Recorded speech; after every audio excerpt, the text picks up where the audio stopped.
Okay, worms eat my underwear. I started this video about 3 months ago and I didn't like the introduction I did before. It's much too long-winded, so I'm going to make this short and sweet. Worms Eat My Underwear is a takeoff on the title of this book, which is Worms Eat My Garbage. It's by Mary Applehoff, and it's like the seminal work on home vermicomposting, which is raising worms in your house.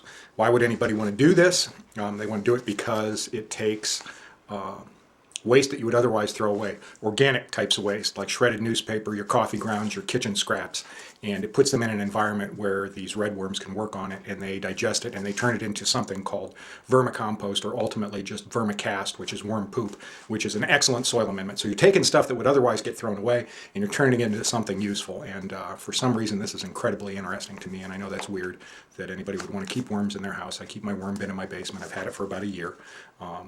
You may think it's strange, but then, you know, there are people out there that live and die by what happens on American Idol. And, well, I guess to each his own. So anyways, I had been reading about vermiculture, and you can read about it. There's lots of stuff on there, and they will, you know, online, and it will inform you better than I could hope to. But one of the things I read was a guy had buried a pair of old jeans in his worm bin, and they were eventually completely digested, eaten and digested by the worms. The only thing he could find was like the metal studs or the metal parts of the zipper. I thought that was pretty interesting. I do not have a big enough worm bin to hold a pair of jeans, but my worm bin is plenty big enough to hold other articles of clothing, and I had some old underwear, and I thought, what would happen if I put a pair of underwear in there, all cotton underwear? Would they eat it? You know, and how long would it take? So about 3 months ago, I did put that in there, and I will take you down to the basement, or actually show you the video that I shot when I first did this, and then later today, which will be at the very end of the video today, I'm going to reveal the contents of the worm bin. We're all going to get a first look at whether or not they actually ate my underwear. Well, anyways, let's go down in the basement and I'll show you what the worm bin looks like, and then we'll harvest the part of the bin that has my my underwear in it and see what happened. Okay, we are here in the basement with my Worm Factory brand worm bin, and what it consists of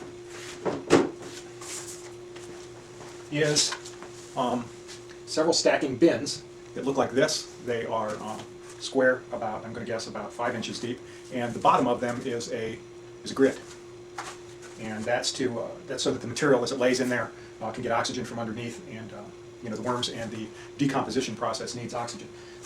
Below this bottom bin is a collection chamber that collects the leachate, the liquid that drips through. There's a tap here to drain it off. I've got it open right now, and my stuff is dry enough that it's not really draining anything. It's plenty moist in there, though. It's the consistency of a wrung out sponge. Now, I'll show you here in just a second what it looks like inside. But the way you do this is you fill the bottom bin up with material embedding, you add worms, and as they process that, when you see that they have pretty much turned all the material into castings and vermicompost, you put the next one on, you fill that with bedding and food, and they will migrate up through the bottom of this into the next layer. You just keep doing that, and after a while, you've got most of the worms in the upper bins. The lower bin should be pretty much free from worms, and the material should be all pretty much completely processed by the worms, and should be mostly castings, and then you can harvest that stuff. But let's have a look inside here. Okay, we're going to have a look inside the Worm Factory here. This is just a lid that's got some tips on it, and you can learn more about these bins online too. I'm not here to talk to you so much about the bins, but about the system itself. But I started this tray about 2 weeks ago by putting in some shredded newspaper, some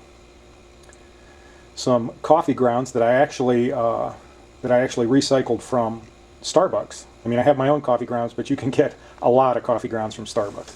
I got a bucket that probably had about 40 pounds of wet grounds in it. I also got, there's also some alpaca manure in there. Somebody I met recently has a small herd of alpacas, and they brought me a bucket of alpaca manure. So this is a mix of shredded newspaper, coffee grounds, alpaca manure, and also there were some kitchen scraps. And they've been working on that for about 2 weeks. They're very active. They're still active in the bin right below it too. But as you can see, we got a lot of free space in here. So this is the one I'm going to designate the underwear eating bin. And what I'm going to do next is I've got a bottle, a spray bottle of water, and this is water that has aged for a while. So it's tap water. It's degassed all the chlorine.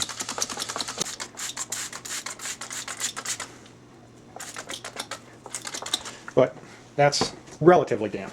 And then what I'm going to do is I've got a bucket with material that's been kind of stewing for a couple weeks. This is the same combination of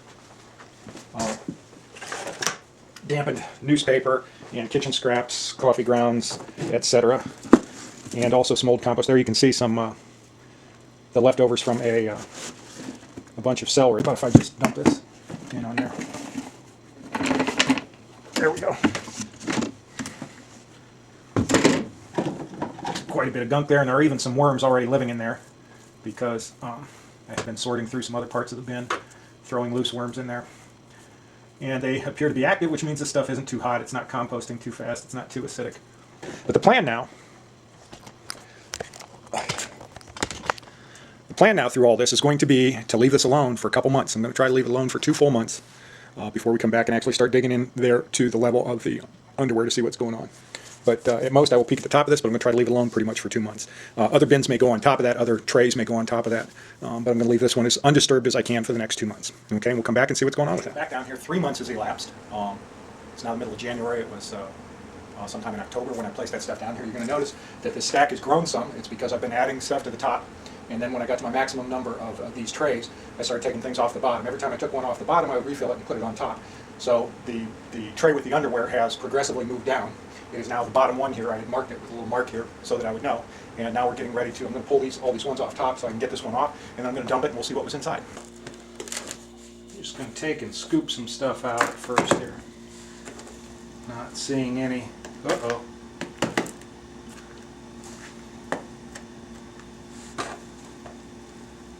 Ah, I'm finding underwear fragments, indeed. Okay, I'm going to loosen this up around the edge, and we're going to pull this out. It looks, I don't know if you can see that, it looks like a dirty rag in there, which is kind of what it looked like when I put it in there, come to think of it. Was hoping for total digestion, but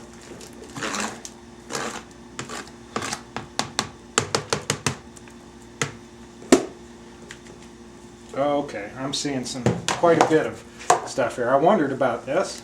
Now we know. Now, what do we have? Okay, very clearly we have the waistband left. Let's do this kind of delicately. And I figured there was probably some man-made materials in the waistband.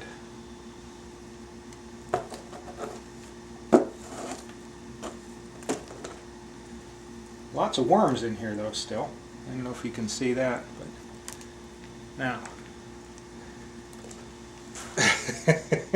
that's pretty funky looking. And I don't know, can you see? Actually, those holes were already there. No, they weren't quite like that. Although there was a couple warnings. Oh, never mind. Anyways, we've got the waistband is left, and pretty much just some raggy threads. I will maybe spread this out and do a better picture of it here. Okay, and this is what's left of the underwear. Spread it out a little bit. You can see that large parts of the fabric, the thinner parts of the fabric, have been digested. The elastic waistband doesn't seem to have been touched too much, and neither has the ribbing, the piping. I do plan to run this through again and see what happens. You know, another series through the thing that'll take 3 months, but I do want to get this posted.